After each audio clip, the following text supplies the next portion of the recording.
સો આપણે આગળના પ્રીવિયસ લેક્ચરમાં વાત કરેલી હતી કે એન્વાયરમેન્ટલ ડિગ્રેડેશન કોને કહેવાય અને એના કોઝિસ ક્યાં ક્યાં છે એ બધા આપણે ડિસ્કસ કરેલા હતા. દેન આફ્ટર એમાં મેનના ઇન્ટરફિયરન્સને લીધે જે લેન્ડનો જે પોર્શન છે બરાબર એ કઈ રીતે એન્વાયરમેન્ટલ ડિગ્રેડેશનમાં વધારો કરે છે એ વાત કરેલી હતી બરાબર. હા, 3 ટાઈપની લેન્ડની આપણે વાત કરેલી હતી, જે હતી forest land, agriculture land and urban land. તો હવે આપણો નેક્સ્ટ ટોપિક છે એ છે ગ્લોબલ વોર્મિંગ.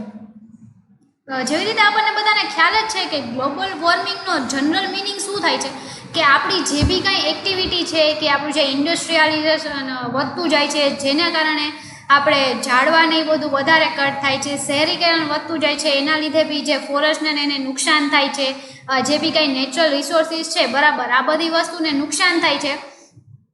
તો આ બધી જે વસ્તુ છે એના કારણે આપણે જે પૃથ્વી છે બરાબર એની આસપાસનું જે ઓઝોન વાયુનું જે પડ છે બરાબર એ ધીરે ધીરે એમાં ખાડો પડતો જાય છે. આ બધી જે જનરલ વસ્તુ છે આપણને ખબર જ છે. હવે એ જ વસ્તુ આપણને સમજાવવામાં આવી છે કે કઈ રીતે પૃથ્વીનું તાપમાન છે એ અત્યંત વધતું જાય છે. So let us read. Global warming is defined as the increase in temperature of Earth that cause change in climate. The last few centuries have seen an increase in industrial, agriculture and other human activities, resulting in release of more greenhouse gases in the atmosphere. The main greenhouse gas is carbon dioxide. Others are nitrous oxide, CFCs, that is chlorofluorocarbons, methane and some organonuclide compounds like perfluorocarbons and sulfuric fluoride. This gas causes the atmosphere to trap increased amount of heat energy in the Earth's surface, making the planet warmer than usual. The causes of global warming from waste management and agriculture practices aggravate and problem by releasing other potent global warming gases like methane and nitrous oxide. એટલે કે global warming છે બરાબર એનું આપણને અહીંયા meaning સમજાવેલો છે, એ કઈ રીતે થાય છે એ વસ્તુ સમજાવેલી છે. સો દેટ ઇઝ કે આપણો ટેમ્પરેચર છે, તાપમાનમાં જે સતત વધારો થાય છે બરાબર એને એક સૌથી પહેલાં તો ગ્લોબલ વોર્મિંગ કહેવામાં છે. હવે આ વસ્તુ શેના લીધે થાય છે તો કે આપણે વાત કરીએ એમ ઇન્ડસ્ટ્રીયલાઇઝેશન વધે છે, એગ્રીકલ્ચર વસ્તુ વધે છે અને ઘણી બધી એવી હ્યુમન એક્ટિવિટીઝ વધે છે જેનું શેમાં કન્વર્ટ થાય છે કે જે વધારે ગ્રીન હાઉસ ગેસીસ છે એને એટમોસ્ફિયરમાં વાતાવરણમાં રિલીઝ કરે છે. હવે અહીંયા આપણને એવા અમુક ટાઈપના ગેસીસના નામ આપવામાં આવ્યા છે બરાબર, carbon dioxide, nitrous oxide, chlorofluorocarbons, methane and others. હવે આ બધી વસ્તુ વધવાને કારણે શું થાય છે કે વાતાવરણમાં ગરમીનું પ્રમાણ એકદમ સતત વધતું જાય છે, જેથી કરીને આપણી જે સિઝનલ છે બરાબર એમાં બી ઘણો બધો ચેન્જ આવે છે. જેમ કે ઘણીવાર એવું થાય છે કે ઠંડી હોય બરાબર તો બી ઠંડીની સિઝન છે તો થોડાક મહિના આપણને ગરમી થાય છે અને દેન આફ્ટર અત્યંત એક જ ખૂબ જ વધારે ઠંડી પડે છે. દેન આફ્ટર મોન્સૂનની સિઝન હોય તો વરસાદ છે એ ઘણી જગ્યાએ બિલકુલ નથી પડતો અને ઘણી જગ્યાએ ખૂબ વધારે પડે છે કે જે નુકસાન કરે છે અને ઉનાળામાં અત્યંત જ ગરમીનું વાતાવરણ હોય છે. તો આવી રીતે ગ્લોબલ વોર્મિંગ છે એ આપણા એટમોસ્ફિયરને બી ઘણો બધો અસર કરે છે.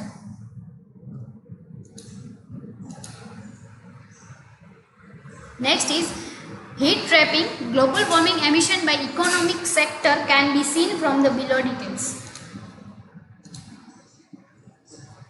એટલે કે અહીંયા આપણને શેની ડિટેલ્સ આપવામાં આવી છે તો કે ઇકોનોમિક જે સેક્ટર્સ છે બરાબર એના લીધે કઈ રીતે ગ્લોબલ વોર્મિંગમાં વધારો થાય છે બરાબર, એમાં કઈ વસ્તુ કેટલા પર્સન્ટેજથી થાય છે જેથી કરીને આટલા પર્સન્ટેજનો વધારો થાય છે કે જે ગ્લોબલ વોર્મિંગને અફેક્ટ કરે છે એ આપવામાં આવ્યું છે.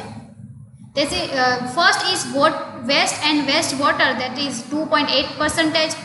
Second is energy supply, that is 25.9%. Transport is 3.1%. Residential and commercial building, that is 7.9%. Industry is 19.4%. Agriculture is 13.5%. And last is forestry, that is 17.4%. So effects of global warming.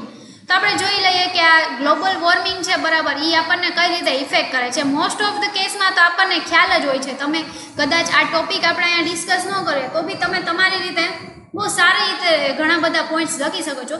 Steel આપણે આ ટોપિકને અહીંયા એકવાર discuss કરી લઈએ જેથી કરીને તમે તમારી એક્ઝામમાં મોર પોઈન્ટ્સ છે એ લખી શકો. There has been a vigorous effect of global warming on the planet. Vigorous means કે મોટા પ્રમાણમાં, ખૂબ જ વધારે પ્રમાણમાં જે ગ્લોબલ વોર્મિંગની અસર છે એ પ્લાનેટ ઉપર થાય છે. Economy and life on the earth. Scientists agrees that actual warming has been taking place during the last 100 years. Further, the following adverse effect can be noticed due to global warming. સૌથી પહેલાં કે global વોર્મિંગની અસર ક્યાંથી થાય છે actually, તો કે છેલ્લા 100 વર્ષથી આ વસ્તુ છે એ થઈ ગઈ છે. હવે અત્યારે છે એની બહુ મોટા પ્રમાણમાં એની અસર દેખાડે છે. So first is more heat waves, એટલે કે આપણને ખૂબ જ ગરમ પવન વાય છે, બરાબર, એને કહી શકાય મોર હીટ વેવ્સ. તેને એક્સપાન્શન ઓફ ડેઝર્ટ એરિયા, એટલે કે આવી બધી વસ્તુ થાય છે કે રણ પ્રદેશ છે, બરાબર, એ વધતો જાય છે. હવે રણ પ્રદેશ એવો છે કે ત્યાં તમે નો બિલ્ડિંગ એવું બનાવી શકો, નો એ ખેતી માટે યુઝ થઈ શકે. ટૂંકમાં એ જમીન છે એનો કાંઈ ઉપયોગ જ ન થઈ શકે, એ નિરંતર ખાલી પડેલી હોય. જેવી જમીનનો એરિયા વધતો જાય છે, તે નેચરલ ફાયર્સ ઇન ફોરેસ્ટ લેન્ડ, એટલે કે કોઈને કોઈ કારણોસર એટલી બધી હીટ વધી જાય છે કે ઝાડવાઓ છે એની જાતે જ ફાયર છે પકડી લે છે, જેથી જંગલોનો નાશ થાય છે. More evaporation of water from oceans and water bodies, જે રીતે આપણે આગળના ચેપ્ટરમાં ઇવોપરેશનની જે પ્રોસેસ હતી કે ઓશનમાંથી છે એ વાદળો બનવાની જે પ્રક્રિયા હોય, દેટ ઇઝ કોલ્ડ ઇવોપરેશન થાય છે, બરાબર. એની પ્રક્રિયા વધતી જાય છે જેથી કરીને ગરમીનું પ્રમાણ બી વધી જાય છે. Then after melting of ice caps in Arctic and Antarctic region, એટલે કે જે આઈસ કેપ્સ છે, હિમાલયના પહાડો છે, બરાબર, એટલી બધી ગરમી થાય છે કે એમાં બી એ પીગળતા જાય છે. Then after more cloud formation in atmosphere, એટલે કે ઘણા બધા વાતાવરણમાં છે એ વાદળો બંધાવવાની પ્રક્રિયા વધતી જાય છે. Then after shorter and warmer winters coupled with longer and hotter summers, જેમ મેં કીધું એ રીતે સિઝનલમાં બી ઘણા બધા ફેરફાર થાય છે. And changes in rainfall pattern, એટલે આપણે જે રેનફોલ પેટર્નની બી વાત કરીએ છીએ એ જ અહીંયા કીધેલું છે. સો જો કાંઈ બી પ્રોબ્લેમ હોય, બરાબર, તો ઓફકોર્સ એના કોઈ કંટ્રોલ્સ બી હોય એન્ડ રેમેડિયલ બી હોય, જે આપણે જોઈ લઈએ. That is control and remedial measures for global warming. It is not possible to stop or prevent global warming, but through different measures and precautionary steps the intensity of global warming can be reduced. They are as under, કે કોઈ બી વસ્તુ છે એ impossible નથી કે આ વસ્તુ stop નહીં જ થાય, આમ નહીં જ થાય. આ ઘણા બધા તમે સ્ટેપ ઉઠાવીને, બરાબર, એમાં ઘટાડી કરી શકો છો. તો અહીંયા અમુક સ્ટેપ આપેલા છે. Let is read. Reduction in consumption of fossils fuels such as coal and petroleum, કે સૌથી પહેલાં આપણે શું કરવું જોઈએ, તો કે પોલ્યુશનનું પ્રમાણ વધે છે. શેનાથી, તો કે વાહનોના વધારે પડતા વપરાશથી. તો એમાં જે છે કે પેટ્રોલ અને એ બધા ગેસ છે એનો આપણે ઓછો યુઝ કરવો જોઈએ. Use of biogas plants and natural gas as it contains only half of the carbon of coal and no sulphur, એટલે કે આપણે એવા ગેસનો યુઝ કરવો જોઈએ કે જેમાં છે કાર્બન, કોલ છે, કોલસો, બરાબર, એની વસ્તુનો અને સલ્ફરનો ઓછો ઉપયોગ થાય. Use of nuclear power plants, એટલે કે ન્યુક્લિયર પાવર પ્લાન્ટ્સનો આપણે વધુ ઉપયોગ કરવો જોઈએ. Use of more renewable resources of energy would ultimately tackle the problem of carbon CO emission.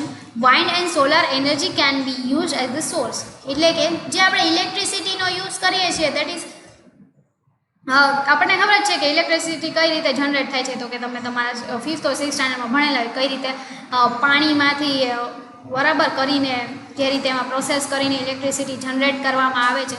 તો એ વસ્તુ છે, બરાબર, એ એક રિન્યુએબલ છે વસ્તુ, બટ સ્ટીલ આપણે એનો ઓછો ઉપયોગ કરવો જોઈએ. એની જગ્યાએ વાઇન્ડ અને સોલાર એનર્જીથી જે વસ્તુ ચાલતી હોય એનો વધુ ઉપયોગ કરવો જોઈએ. It is possible to reclaim more land to plant more trees, increasing more land under forestation, એટલે કે આપણે જે સતત જે જંગલોમાં ઘટાડો કરીએ છીએ એમાં કાપવાને બદલે એવી બધી પરિસ્થિતિ ઊભી કરવી જોઈએ કે જેથી એમાં ઘટાડો બી ન થાય અને સતત વધારે ને વધારે ઝાડવા ઉગાડી શકે. And manufacturing fuel efficient vehicles, અને એવા વ્હીકલ્સ મેન્યુફેક્ચર કરવા જોઈએ કે જે ઓછા ફ્યુલમાં આપણને ઘણું બધું પ્રોડક્શન આપી શકે. સો that is your point. Global warming is over here. Your next point of environment management we will discuss in our next lecture. Thank you.